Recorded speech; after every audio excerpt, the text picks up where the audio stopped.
وہ کون سی چیزیں ہیں جو آپ کی عبادت کو برباد کر دیتی ہیں اور آپ کو ہلاک کر دیتی ہیں؟ تو اعلیٰ حضرت عظیم البرکت امام عشق و محبت نے اس کی تشریح فرمائی ہے فتاوی رضویہ شریف کے اندر، اور آپ نے فرمایا کہ اخلاص کے بارے میں، توکل کے بارے میں، ریا کے بارے میں، تکبر کے بارے میں، حسد کے بارے میں، یعنی جن چیزوں سے رب نے بچنے کا حکم دیا جو قلب کی بیماری کا سبب ہیں، اور جن چیزوں کے کرنے کا حکم دیا جس کا تعلق قلب سے ہے، اس کا علم بھی حاصل کرنا فرض ہے۔ اب اسی میں سے آج ایک چیز کا میں تذکرہ کروں گا، ہلاک کرنے والی وہ چیز، لیکن کتنی خطرناک ہے وہ چیز۔ اگر اس چیز کو اور اس گناہ کو امت مسلمہ کے اندر تلاش کیا جائے، حالانکہ تلاش کرنے کا حق تو نہیں ہے، ہر آدمی اپنے اندر اس بارے میں اس جرم کو تلاش کرنے کی کوشش کرے، تو اللہ ماشاءاللہ تقریباً لوگ اس بیماری کے اندر گرفتار آپ کو نظر آئیں گے۔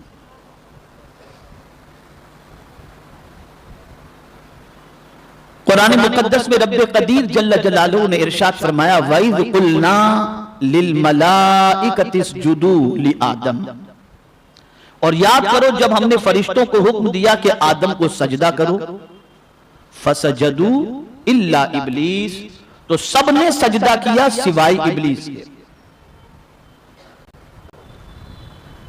اب ابلیس نے سجدہ کیوں نہیں کیا؟ یہ پہلا جرم جو اس سے سرزد ہوا، اسی جرم کی آج مذمت آپ کے سامنے اور اس کی تباہ کاریاں آپ کے سامنے پیش کروں گا۔ تو قرآن نے یہ کہا کہ جب سب سے سجدے کا حکم دیا گیا، سب کو سجدے کا حکم دیا گیا، تو سب فرشتے سجدے میں چلے گئے الا ابلیس، مگر ابلیس نہیں گیا۔ ابا واستکبر وکان من الکافرین، تو ابلیس منکر ہوا اور غرور کیا، اپنے آپ کو بڑا سمجھا، تکبر کیا اور کافروں میں ہو گیا۔ اب غرور کسے کہتے ہیں؟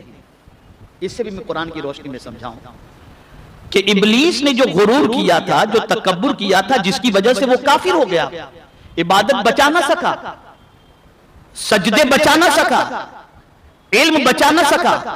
اس کے پاس سجدے کی کثرت تھی، اس کے پاس علم کی کثرت تھی، یہ ساری چیزیں اس کے پاس تھیں، لیکن تکبر اس کو لے ڈوبا۔ اب تکبر کسے کہتے ہیں؟ اسے بھی قرآن کی روشنی میں آپ سمجھ لیں جو شیطان نے کیا تھا، اور منع کر کے شیطان نے کیا کہا؟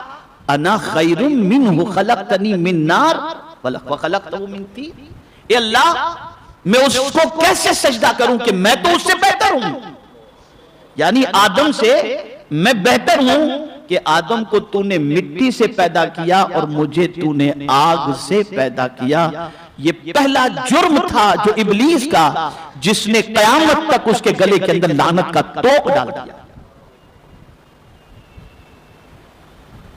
تو تکبر یہ ہے کہ آدمی اپنے آپ کو دوسرے سے بہتر سمجھے اور دوسرے کو حقیر سمجھے۔ اب میں سب سے پہلے تکبر کی ڈیفینیشن آپ کو بتا دوں۔ میں سمجھتا ہوں کہ اس آیت کی روشنی میں آپ یہ سمجھ چکے ہوں گے کہ تکبر کی وجہ سے ابلیس جو ہے وہ راندہ بارگاہ الہی ہوا اور کافروں میں سے ہو گیا، جیسا کہ قرآن مقدس میں رب قدیر جل جلالہ نے ارشاد فرمایا۔ اب تکبر کا معنی سمجھو تو صحیح مسلم شریف کے اندر آقا کریم صلی اللہ تعالی علیہ وسلم نے تکبر کی جو ڈیفینیشن بیان فرمائی ہے، غرور کی ڈیفینیشن جو بیان فرمائی ہے، وہ یہ ہے کہ تکبر حق کی مخالفت اور لوگوں کو حقیر جاننے کا نام ہے۔ یعنی اگر کوئی شخص حق کی مخالفت کرے، یعنی اللہ اور اس کے رسول کے فرمان کی مخالفت کرے اور لوگوں کو حقیر جانے، ارے کیا ہے کچھ بھی نہیں، لوگوں کو حقیر جانے، علم کے اعتبار سے کہ میرے پاس اس سے زیادہ علم ہے، پرسنالٹی کے اعتبار سے میں اس سے زیادہ ہینڈسم ہوں، دولت کے اعتبار سے کہ میرے پاس دولت ہے اس کے پاس غریبی ہے، فن کے اعتبار سے، شہرت کے اعتبار سے، یہ ساری چیزوں کا تذکرہ میں بعد میں آپ کے سامنے عرض کروں گا کہ تکبر کی طرف کون سی چیزیں لے جاتی ہیں جس کی بنیاد پر انسان کو تکبر پیدا ہوتا ہے۔ اور ایک چیز یہ بھی آپ یاد رکھیں، اس کو میں آگے منشن کروں گا، آقا کریم صلی اللہ علیہ وسلم نے فرمایا حق کی مخالفت، یعنی اللہ اور اس کے رسول کے فرمان کی مخالفت کرنا۔ رب فرماتے ہیں سجدہ کرو، تو آدمی اگر یہ سوچے کہ اب میرے پاس تو سب کچھ ہے، سجدہ کرنے کی ضرورت کیا ہے؟ بہت سارے سرمایہ دار کا مزاج ایسا ہی ہوتا ہے، مسجد میں جا کر نماز وہ پڑھے جو غریب ہو، صف اول میں جا کر تسبیح و تحلیل وہ کرے جو غریب ہو، مسجد میں بیان سننے کے لیے وہ جائے جو غریب ہو۔ ہمارے لیے تو آپ ایئر کنڈیشن ہال کے اندر پروگرام رکھیں تو ہم آئیں گے۔ یہ تکبر ہے، یہ تکبر ہے۔ رسول گرامی وقار صلی اللہ تعالی علیہ وسلم نے ارشاد فرمایا تکبر حق کی مخالفت اور لوگوں کو حقیر جاننے کا نام ہے۔ اور امام راغب اصفہانی رحمت اللہ تعالی علیہ نے تکبر کی ڈیفینیشن یہ بیان فرمائی کہ تکبر یہ ہے کہ انسان خود کو دوسرے سے بہتر سمجھے، دوسرے سے بہتر سمجھے۔ اور اسی طریقے سے تہذیب الاخلاق میں ابو عثمان نے جو تکبر کی تعریف فرمائی ہے وہ سننے کے لائق ہے اور سمجھنے کے لائق ہے۔ آپ ارشاد فرماتے ہیں کہ تکبر اسے کہتے ہیں کہ خود کو بڑا سمجھنا، اپنے اندر موجود خوبیوں کو اچھا جاننا اور لوگوں کو گھٹیا اور کمتر جاننا، اور جس کے آگے تواضع کرنا ضروری ہے اس کے سامنے خود کو بڑا ظاہر کرنا تکبر ہے۔ ماں باپ کے سامنے خود کو کمزور سمجھو، ان کے سامنے بازوؤں کو بچھا کے رکھو، استاد و شیخ کا احترام کرو، بڑوں کا احترام کرو۔ آقا کریم رؤوف الرحیم علیہ التحیۃ والتسلیم نے ارشاد فرمایا من لم یرحم صغیرنا ولم یوقر کبیرنا فلیس منا، جو چھوٹوں پر شفقت نہیں کرتا، بڑوں کا احترام نہیں کرتا، سرکار فرماتے وہ ہمارا ہے ہی نہیں، وہ ہمارا ہے ہی نہیں۔ آپ کو اللہ نے بڑا بنایا ہے، چھوٹوں پر شفقت کریں، اور آپ کو اللہ نے چھوٹا بنایا ہے تو آپ بڑوں کا احترام کریں۔ اگر یہ نہیں کرتے تو سب کے تو ہو سکتے ہیں، مصطفیٰ پیارے کے نہیں ہو سکتے۔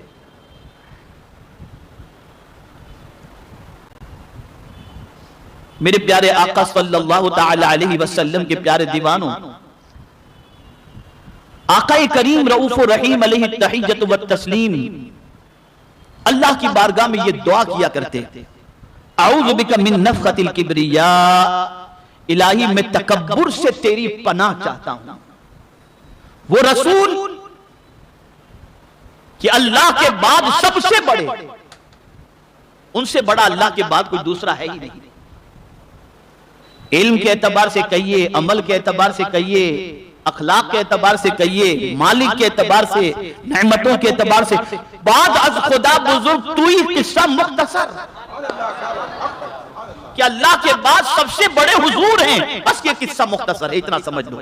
اتنی بڑی ذات، لیکن میں خاص طور پر سرمایہ داروں کی توجہ چاہوں گا، خاص طور پر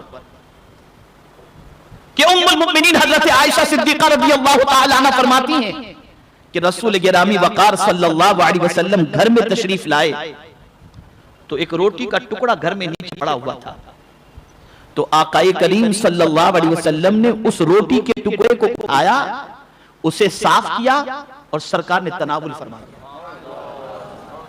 جب ام المؤمنین حضرت عائشہ صدیقہ رضی اللہ تعالی عنہ نے یہ دیکھا تو سرکار نے ام المؤمنین سے فرمایا عائشہ عزت والی چیز کی عزت اور احترام کرو، ورنہ یہ چلی جاتی ہے تو پلٹ کر کے نہیں آتی۔ یعنی یہ روٹی کا ٹکڑا، اس کا احترام کرو، اس لیے کہ یہ اگر چلی گئی تو پلٹ کر کے نہیں آتی۔ آج سرمایہ داروں کے ہاں شادیوں کے اندر 35 ڈشیں ہوتی ہیں، گٹر کے اندر ڈالا جاتا ہے، اور بہت سارے غریب فقیر مسکین اسی ڈبے کے اندر سے چن چن کر کے کھاتے ہیں، اور مالدار یہ تصور کرتا ہے اسی میں میری بڑائی ہے۔ یاد رکھو یہ بڑائی نہیں، یہ تباہی کو دعوت دینا ہے، بربادی کو دعوت دینے کے مطلب۔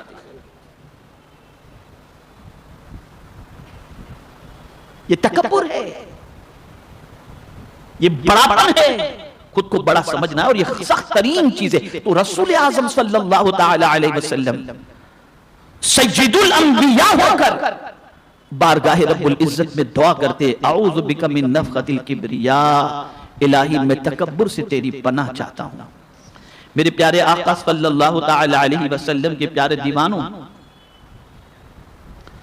قرآن مقدس کی آیات کی روشنی میں اگر آپ دیکھیں تو تکبر کتنی خطرناک چیز ہے، اور قرآن میں اس کی وعید کس طریقے سے آئی ہے سماعت فرمائیں۔ جو لوگ خود کو بہت بڑا سمجھتے ہیں اور گمان کرتے ہیں کہ وہ لوگوں کے درمیان زیادہ مالدار ہیں، زیادہ عزت والے ہیں، زیادہ علم والے ہیں، زیادہ جاہ و حشم والے ہیں، زیادہ وجاہت والے ہیں، زیادہ سورس والے ہیں، زیادہ تعلقات والے ہیں، بہت کچھ ان کے پاس ہے، ان کے بارے میں قرآن کیا کہتا ہے؟ ان تکبر کرنے والوں کے بارے میں اللہ ارشاد فرماتا ہے، سَأَصْرِفُ عَنْ آيَاتِيَ الَّذِينَ يَتَكَبَّرُونَ فِي الْأَرْضِ بِغَيْرِ الْحَقِّ۔ قرآن کہتا ہے اور میں اپنی آیتوں سے انہیں پھیر دوں گا، اور زمین میں ناحق اپنی بڑائی، جو زمین میں ناحق اپنی بڑائی چاہتے ہیں، یعنی جو زمین کے اندر ناحق اپنی بڑائی چاہتے ہیں، اللہ عز و جل ارشاد فرماتا ہے میں انہیں اپنی آیتوں سے پھیر دوں گا۔ یعنی ان کی سچویشن ایسی ہوگی کہ وہ اللہ عز و جل کی نعمتوں کو، نشانیوں کو وہ دیکھیں گے لیکن سبق حاصل نہیں کر سکیں گے، وہ اپنے تکبر کے اندر ڈوبتے چلے جائیں گے، اور یہی تکبر ان کی تباہی اور بربادی کا سبب بن جائے گا۔ ایک اور مقام پر پروردگار جل جلالہ نے تکبر کرنے والوں کے حوالے سے فرمایا، كَذَلِكَ يَطْبَعُ اللَّهُ عَلَى كُلِّ قَلْبٍ مُتَكَبِّرٍ جَبَّارٍ، اللہ یوں ہی مہر کر دیتا ہے متکبر سرکش کے سارے دل پر۔ بہت غور سے سنیے گا اب جو میں عرض کرنے جا رہا ہوں۔ یہ آخر کیا بات ہے کہ سرمایہ داروں سے کہا جاتا ہے کہ گناہ مت کرو، لیکن سنتے ہی نہیں ہے وہ؟ آخر کیا بات ہے کہ سرمایہ داروں سے کہا جاتا ہے کہ حلال کماؤ، سنتے ہی نہیں ہے وہ؟ آخر کیا بات ہے کہ سرمایہ داروں سے کہا جاتا ہے کہ ڈانس نہ کرو، لیکن ساری چیزیں کرتے؟ آخر کیا بات ہے کہ بہت ساری چیزیں سرمایہ داروں کو گناہوں کے حوالے سے بتائی جاتی ہیں، لیکن ان کے دل پر کوئی بات کا اثر ہی نہیں ہوتا؟ وہ سمجھتے بیچارے مولانا لوگ بولیں گے نہیں تو ان کا دھندا کیسے چلے گا؟ میں نے تو ایسے ظالم بھی دیکھے ہیں، میں جس کے بارے میں آپ کو بتاؤں تو حیرت ہوگی۔ آج سے کم و بیش 20-25 سال پہلے کی بات ہے، میری عادت تھی میں اپنے محلے کی گلیوں میں نکلتا تھا رات کے وقت، اور اگر چوراہے پر 10-20 لوگ کھڑے ہوتے تو میں ان کے پاس چلا جاتا، سلام کرتا، اور پھر ان سے کہتا کہ چائے پیو گے یا پلاؤ گے؟ وہ خود ہی کہتے تھے نہیں ہم شاکر بھائی آپ کو چائے پلائیں گے، اور پھر اس کے بعد چائے پینے کے لیے ہم لوگ نکلتے، اس چائے کے آرڈر تک میں جو ہم کو 10-20 منٹ ملتے تھے اسی میں ہم ان کی ذہن سازی کرنے کی کوشش کرتے تھے۔ یہ ہماری یاد ہے۔ ایک مرتبہ رمضان میں نے ایک نوجوان کو جو اٹھا کٹھا تندرست مسلمان مالدار کھا رہا تھا، اس کو ہم نے دیکھا تو ہمیں تعجب ہوا۔ اس نوجوان سے ہم نے کہا یار رمضان کے مہینے میں تم دن میں کھا پی رہے ہو، تمہیں معلوم نہیں روزے کا مہینہ ہے؟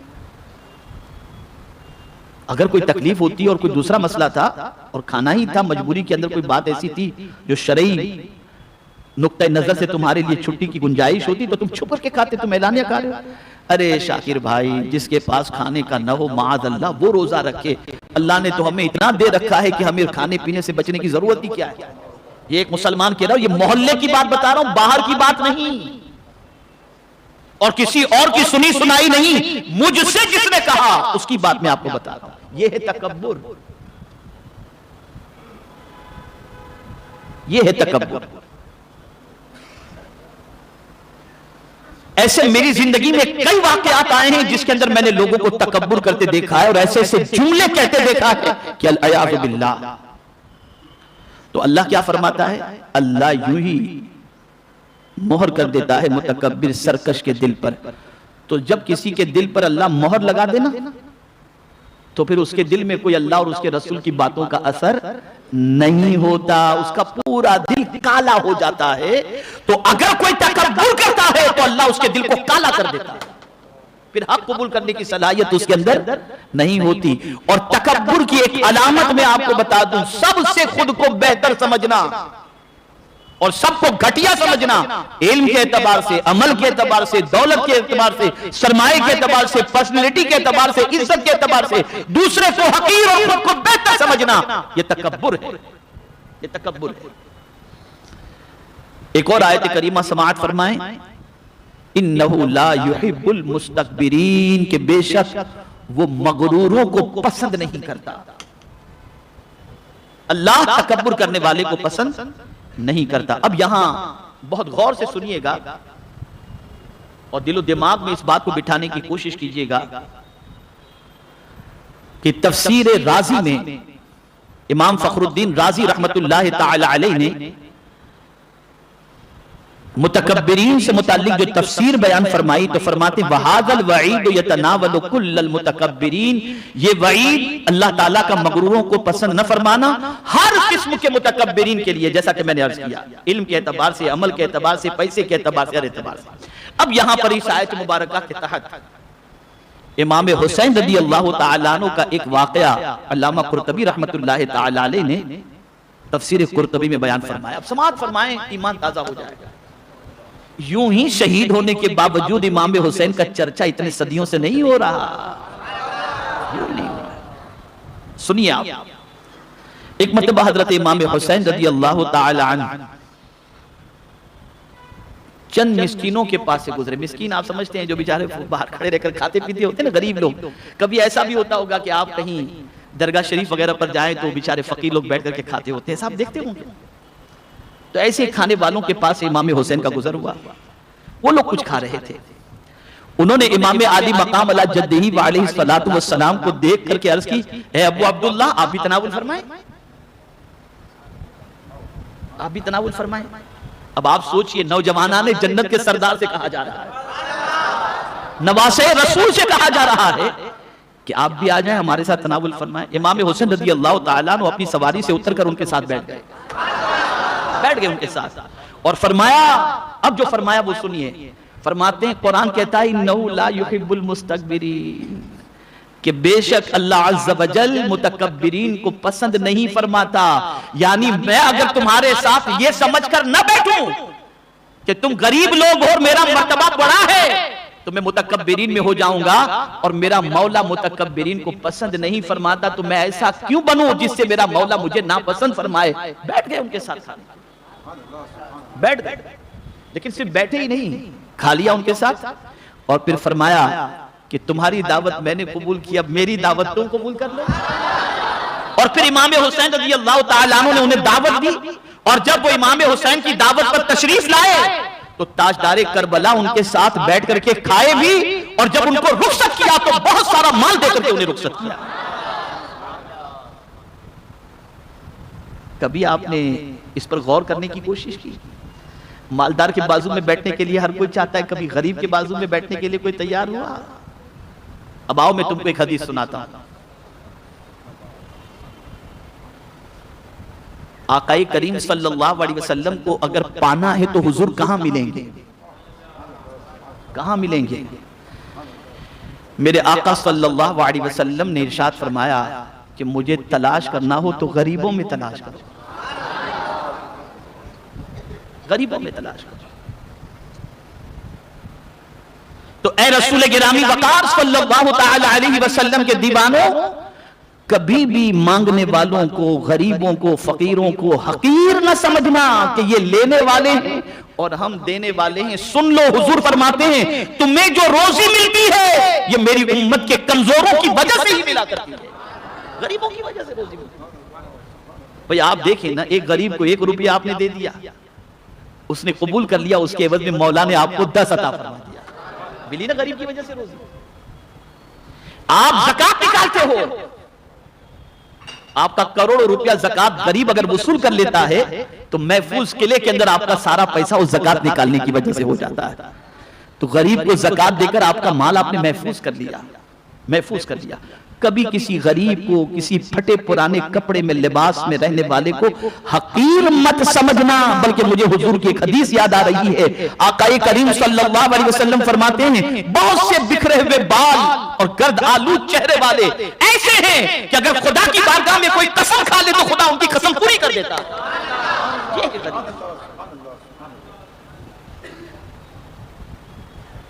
اتنا گھمنڈ دولت پر. بلکہ ہمارے ایک ساتھی ہیں، ان کو ایک مالدار نے شادی کارڈ دیے دوستوں میں تقسیم کرنے کے لیے، تو کہا ایسوں کو دینا جو کوٹ پینٹ پہن کر شادی میں آئے. کیا سمجھ رکھا ہے تم نے اپنے آپ؟ یہ دل کی بیماری ہے. اور آگے جب میں وعید آپ کے سامنے متکبرین کی پیش کروں گا تو رونگٹے کھڑے ہو جائیں گے. میرے پیارے آقا صلی اللہ تعالی علیہ وسلم کے پیارے دیوانوں، پروردگار جل جلالہ نے ارشاد فرمایا، آقا کریم صلی اللہ علیہ وسلم نے ارشاد فرمایا، ثلاثۃ لا یکلمہم اللہ یوم القیامۃ ولا یزکیہم، قال ابو معاویہ ولا ينظر الیہم ولہم عذاب علیم، شیخ زانی وملک کذاب وعائل مستکبر. سرکار صلی اللہ علیہ وسلم فرماتے ہیں کہ 3 قسم کے لوگ وہ ہیں جن سے قیامت کے دن اللہ کلام نہیں کرے گا اور نہ ان کو پاک کرے گا. حضرت ابو معاویہ کی روایت میں یہ اضافہ ہے کہ نہ ان کی طرف نظر فرمائے گا، اور ان تینوں کے لیے دردناک عذاب ہے. بوڑھا زانی نمبر 1، جھوٹا بادشاہ اور متکبر فقیر. بہت سارے کنگال ایسے ہوتے ہیں جن کے پاس ہوتا کچھ بھی نہیں ہے، لیکن ڈینگے اتنی مارتے ہیں جیسے پورا سب کچھ انہی کے پاس موجود ہے. ایسے سے اللہ کلام نہیں فرمائے گا، نہ ان پر نظر رحمت ڈالے گا. اور رسول اعظم صلی اللہ علیہ وسلم نے ارشاد فرمایا، بہت زیادہ تکبر کی بات حضور نے نہیں فرمائی، وہ تو مذموم ہے ہی، اس کی وعید تو اپنی جگہ پر. لیکن اب اس حدیث کو ہر آدمی سنے اور دل میں بٹھائے. آقا کریم صلی اللہ علیہ وسلم ارشاد فرماتے ہیں، جس شخص کے دل میں رائی کے دانے کے برابر تکبر ہوگا، اللہ اسے جہنم میں منہ کے بل اوندا لٹا دے گا. رائی کے دانے کے برابر تکبر، رائی کے دانے کے برابر تکبر. اب یہ ارشاد سنیے اور پھر آپ محسوس کیجئے کہ تکبر کس کو جائز ہے اور کس کو ناجائز ہے. انسان اپنے آپ کو بڑا سمجھتا ہے، جس کے پیٹ کے اندر نجاست موجود ہے. انسان اپنے آپ کو بڑا سمجھتا ہے، اللہ نے اسے خوبصورتی عطا فرما دی، پیسہ عطا فرما دیا. وہ بھول جاتا ہے کہ جب پیدا ہوا تھا تو اس کے کان میں پہلے یہ بات بتائی گئی تھی، اللہ اکبر، اللہ اکبر، اللہ سب سے بڑا ہے، اللہ سب سے بڑا ہے. بڑا کوئی نہیں. اب بڑائی کس کے لیے؟ اللہ کے لیے. بڑائی صرف اللہ کے لیے. اسی کو میرے پیارے آقا صلی اللہ علیہ وسلم کے پیارے دیوانوں، حدیث قدسی ہے. حدیث قدسی کسے کہتے ہیں یہ بھی سماعت فرما لیں. راوی حضور ہو اور فرمان رب قدیر کا ہو، اسے حدیث قدسی کہتے ہیں. راوی حضور ہو، فرمان رب قدیر جل جلالہ کا ہو تو اسے حدیث قدسی کہتے ہیں. خدا کی قسم اس حدیث کو آدمی اگر دل و دماغ میں محفوظ کر لے تو کبھی زمین پر اکڑے گا نہیں، کبھی اپنے آپ کے اندر تکبر پیدا نہیں کرے گا. اب یہ حدیث سنیں. پروردگار ارشاد فرماتا ہے، الکبریاء ردائی فمن نازعنی ردائی قسمتہ. اللہ ارشاد فرماتا ہے کبریائی میری چادر ہے. کبریائی کیا ہے؟ اللہ فرماتا ہے میری چادر ہے، لہذا جو کوئی میری چادر کے معاملے میں مجھ سے جھگڑے گا میں اسے پاش پاش کر کے رکھ دوں گا. اس کو میں تمثیل کے ذریعے سمجھاؤں. اللہ کی ذات ساری مثال سے پاک ہے. کسی کے پاس کوئی چادر ہے، اب وہ چادر تم اس سے، اس کی چادر ہے، تم چھیننے کی کوشش کرو تو جیسا آدمی ہوگا اس کے مطابق تم سے بدلہ لے گا. رب فرماتا ہے کبریائی بڑائی میری چادر ہے، اور جو اس چادر کو لینے کی یا اس کو کھینچنے کی کوشش کرے گا اللہ فرماتا ہے میں اسے پاش پاش یعنی ٹکڑے ٹکڑے کر دوں گا، ٹکڑے ٹکڑے کر دوں گا. تو تکبر بہت ہی مذموم اور بہت ہی بری چیز ہے. میرے پیارے آقا صلی اللہ تعالی علیہ وسلم کے پیارے دیوانوں، اس لیے تکبر سے ہمیشہ بچتے رہنا چاہیے اور تکبر سے اپنے آپ کو ہمیشہ روکے رکھنا چاہیے. اسی لیے فرمایا گیا، آقا کریم صلی اللہ تعالی علیہ وسلم نے ارشاد فرمایا کہ متکبر جو ہوگا، تکبر کرنے والا جو ہوگا، اس کا حشر کس کے ساتھ ہوگا؟ تو آقا کریم صلی اللہ علیہ وسلم نے ارشاد فرمایا متکبر کا حشر تکبر کرنے کی وجہ سے تکبر کرنے والوں کے سردار مثلا فرعون، حامان، قارون،